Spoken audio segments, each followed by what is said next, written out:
O Senhor esteja convosco. Ele está no meio de nós. Proclamação do Evangelho de Jesus Cristo, segundo Mateus. Glória a vós, Senhor.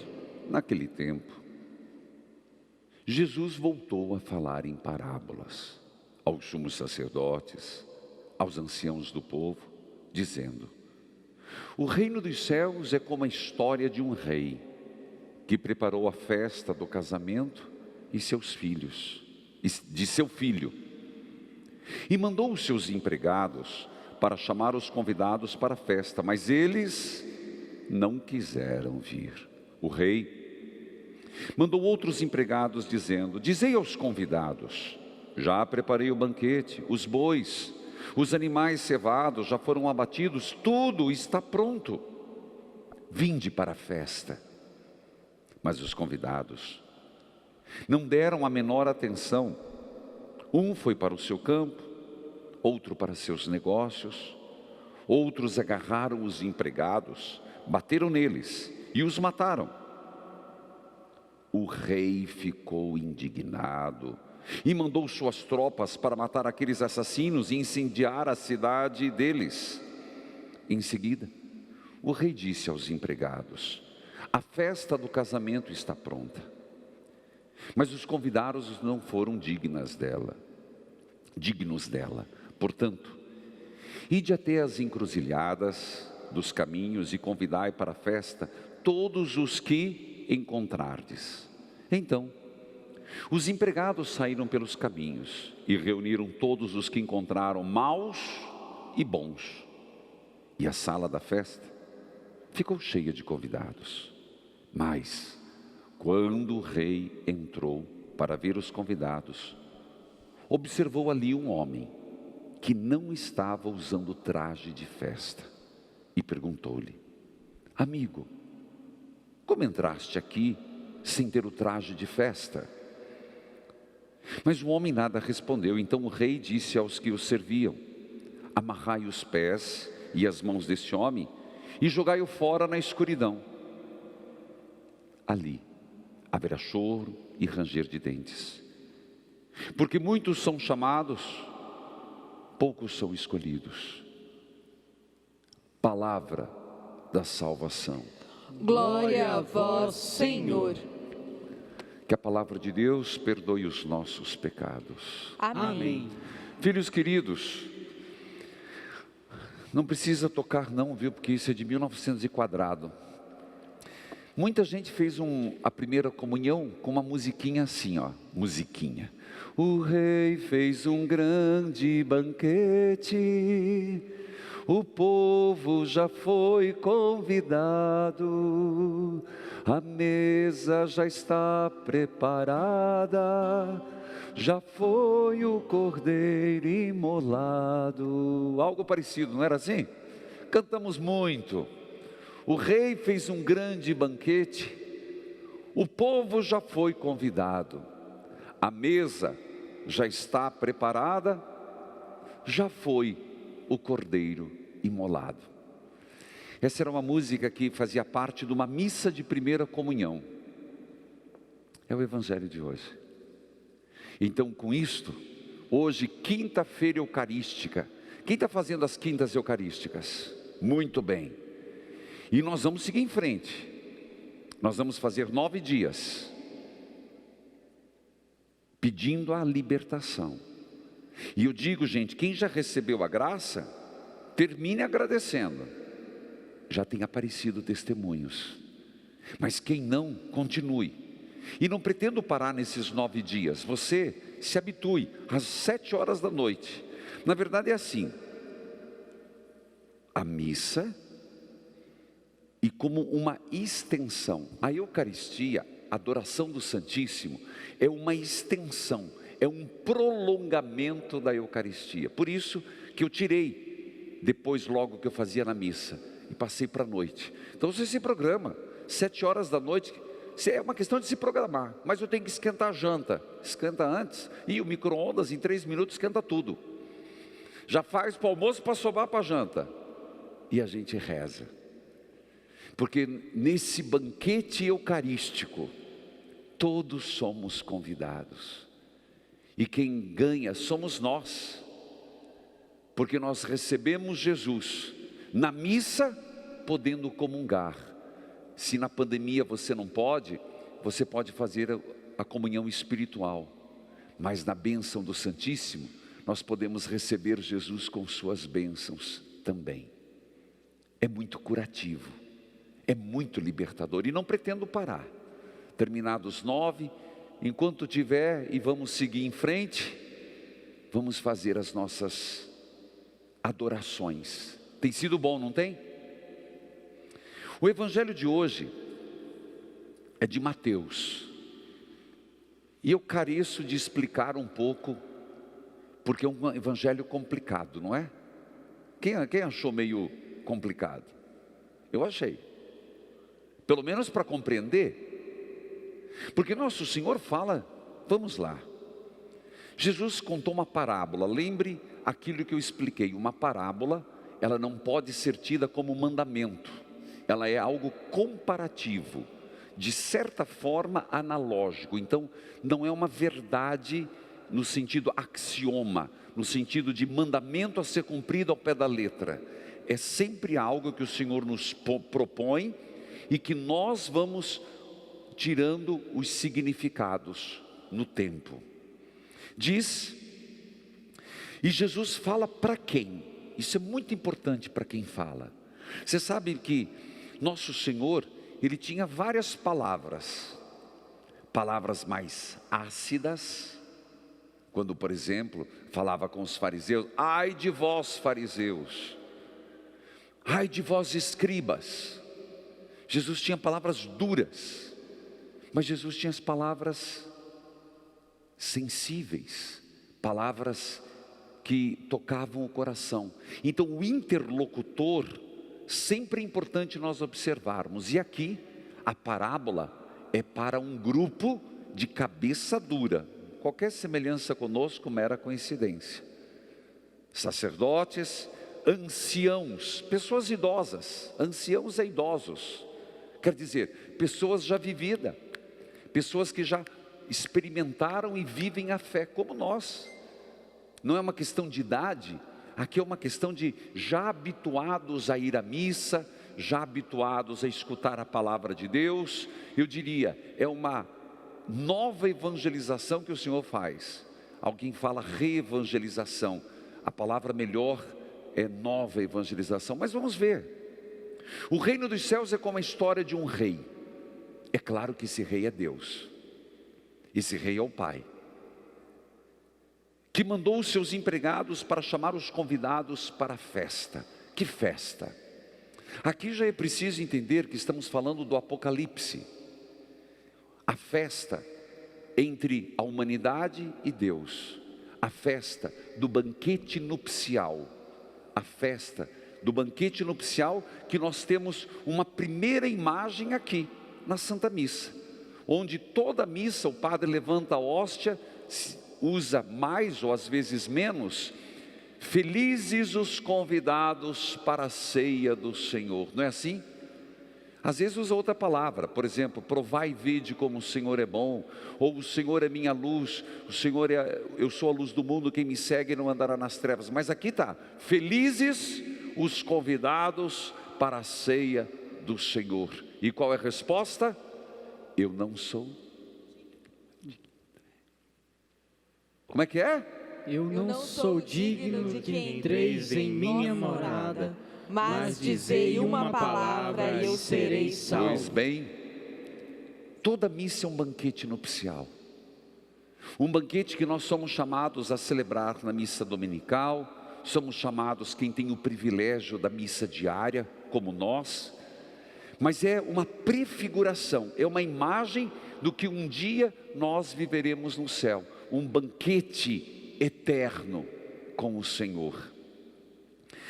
O rei fez um casamento de seu filho. Esse é o casamento entre a humanidade e Jesus Cristo, entre a nossa alma com o Senhor, da esposa com o esposo. Veja bem, a igreja, feminino, alma, feminino, a pessoa, feminino, a humanidade, feminino.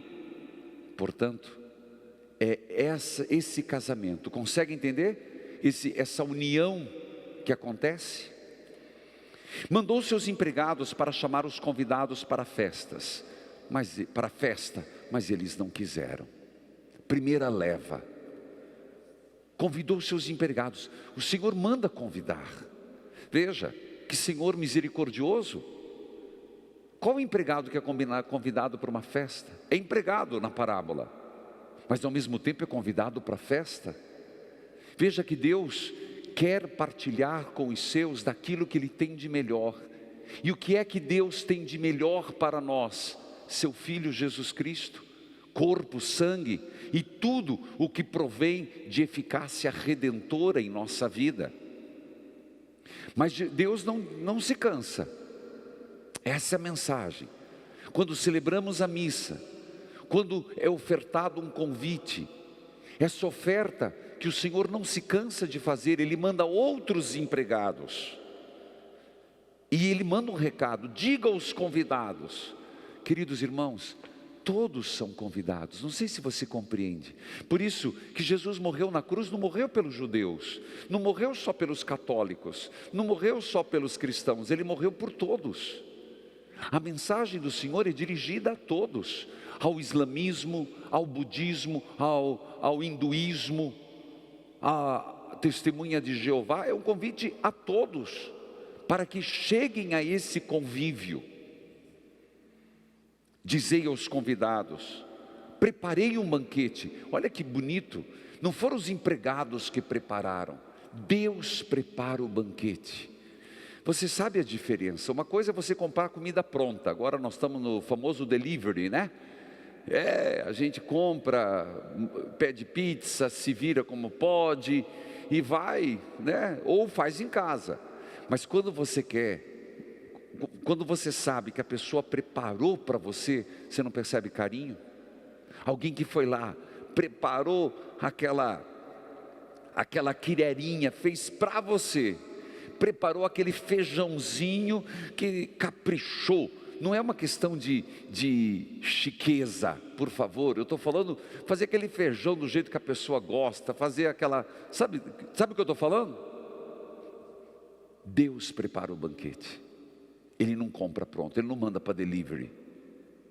Ele faz o banquete, Ele preparou. É impressionante você perceber esse detalhe de Mateus.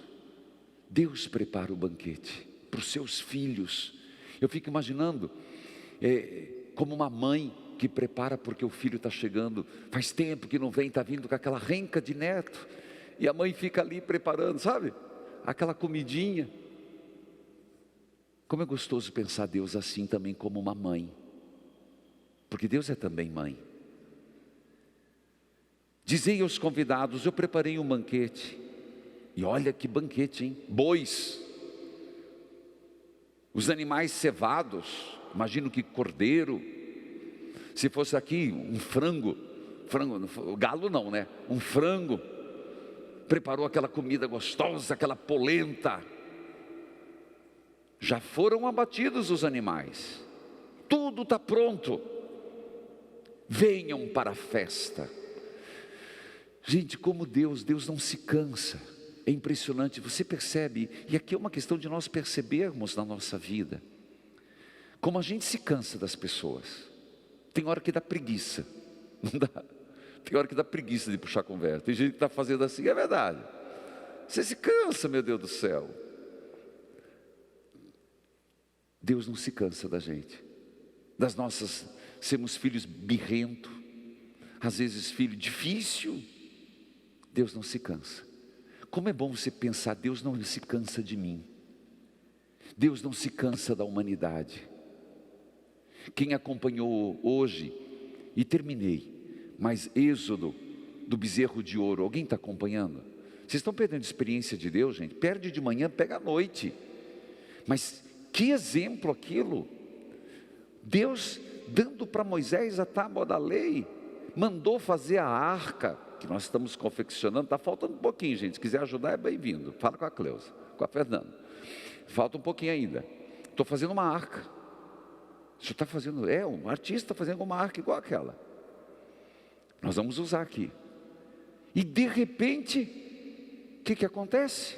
O povo lá embaixo faz um bezerro de ouro, pega os brincos, pega os anéis e faz um bezerro de ouro. Quando Moisés desceu, catou a tábua da lei, tacou no chão, espatifou, tanto que Deus fez de novo. Pegou aquele bezerro, derreteu, fez pó e mandou todo mundo tomar com água. Mas Deus perdoou.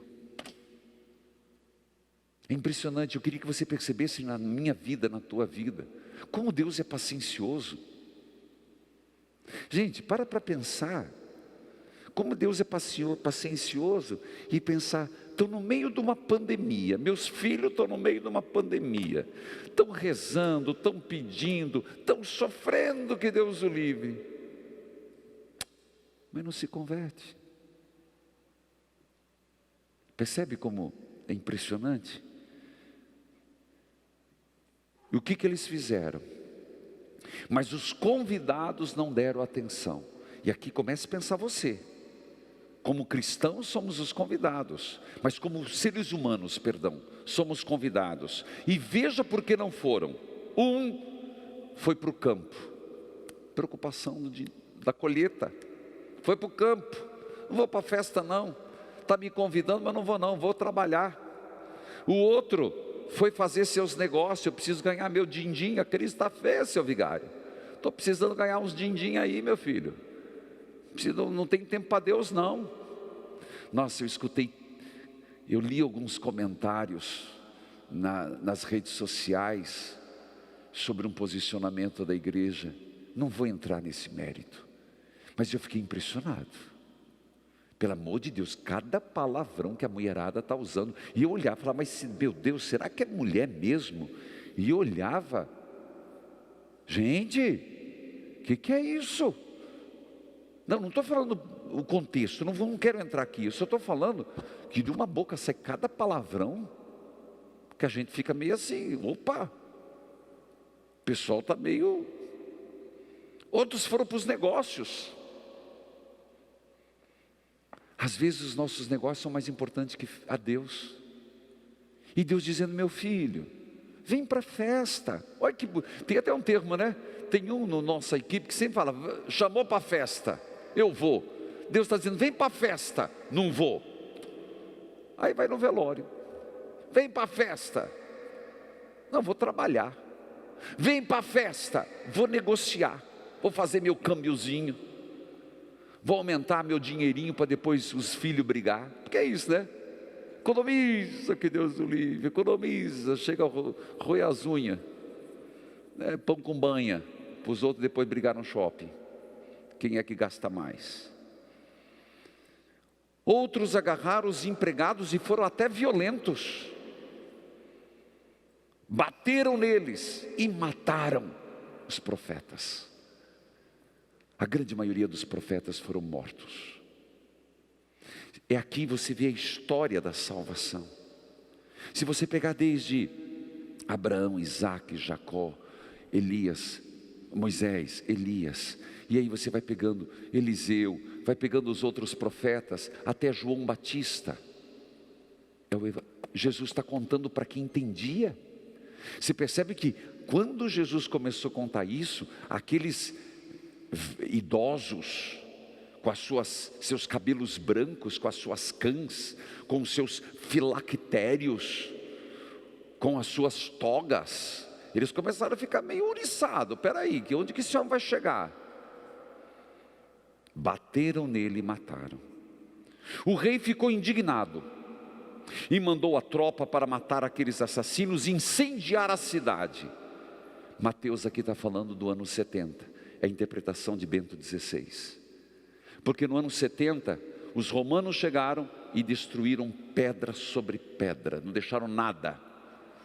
O templo de Jerusalém, Mateus está dizendo do que aconteceu. Mateus escreveu um pouco depois, do que de fato aconteceu historicamente. E em seguida, Você percebe? Eu não estou contando uma história, eu estou falando da nossa vida, porque é assim que a gente age, às vezes com violência, com indiferença para Deus, colocando outras prioridades, outras obrigações. Não é só, também de ir na missa no domingo, que ninguém tirou a obrigação de ir na missa ao domingo, isso também vale, mas também no convívio com Deus, nesse comungar e permanecer em Deus. A festa do casamento estava pronta, mas os convidados não foram dignos. Veja, e um dia Deus vai poder olhar para nós e dizer: ele não foi digno. Eu convidei, eu chamei, eu preparei, eu matei o boi, a cevada, eu coloquei meu filho como banquete, mas eles não quiseram. Claro que ele está falando dos judeus. Por isso, disse o rei: vá nas encruzilhadas. Olha que forte. É como que dizendo: vá, não mais aos cristãos, vá a todos os povos, nas encruzilhadas dos caminhos, dos caminhos, plural. Nas encruzilhadas quer dizer, onde você vai pegar transeuntes, onde você vai pegar pessoas que não estão na igreja, onde você vai falar para as pessoas que não foram evangelizadas. Vá, chame.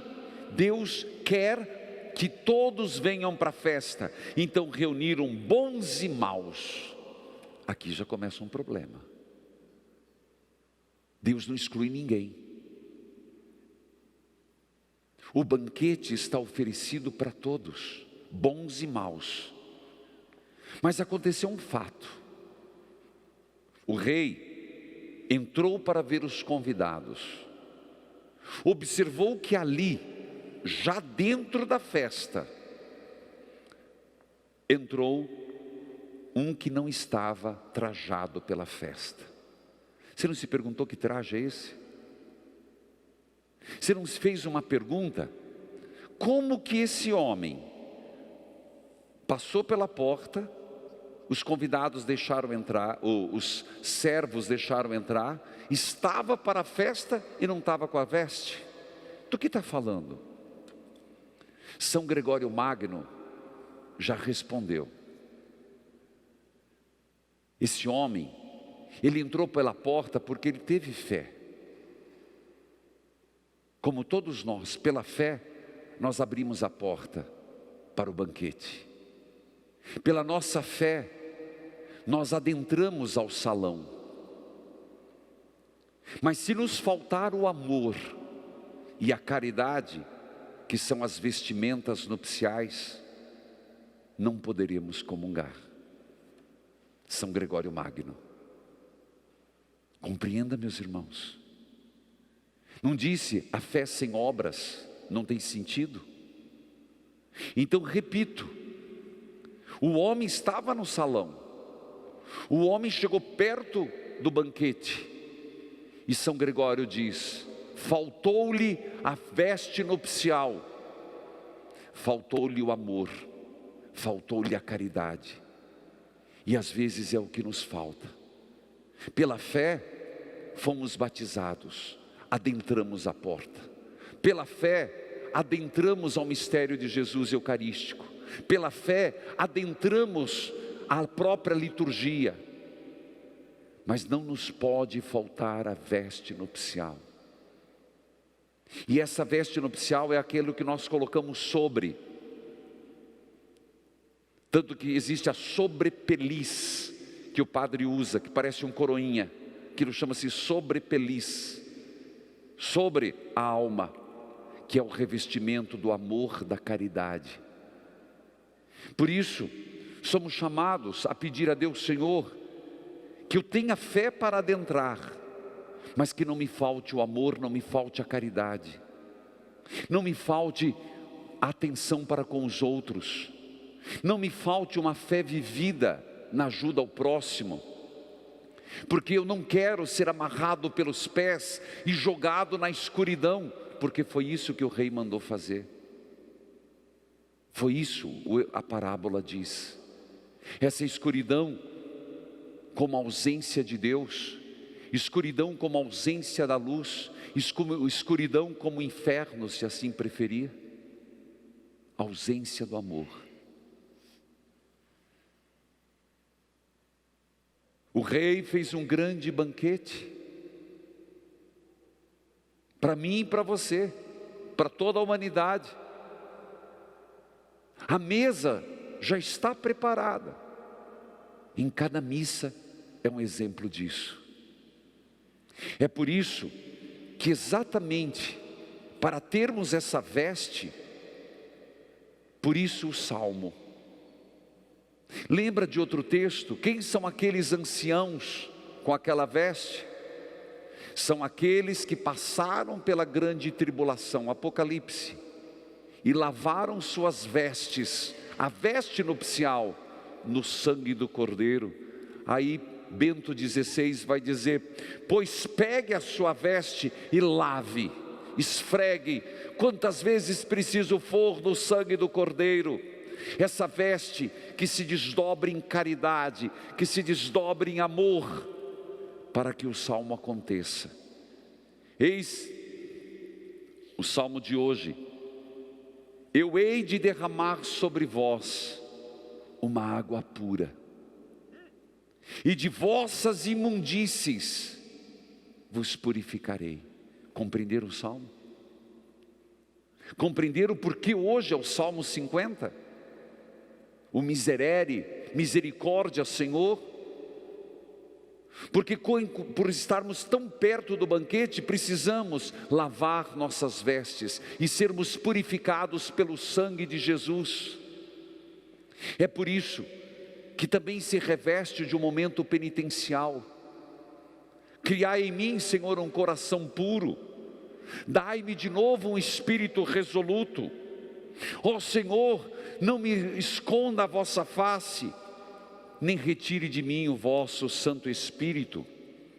E no sangue do Cordeiro, lavar a nossa veste batismal. A veste que recebemos, tanto que é tão bonito. Pena que foi cortado, que era chamado ritos suplementares. O que é essencial no batismo?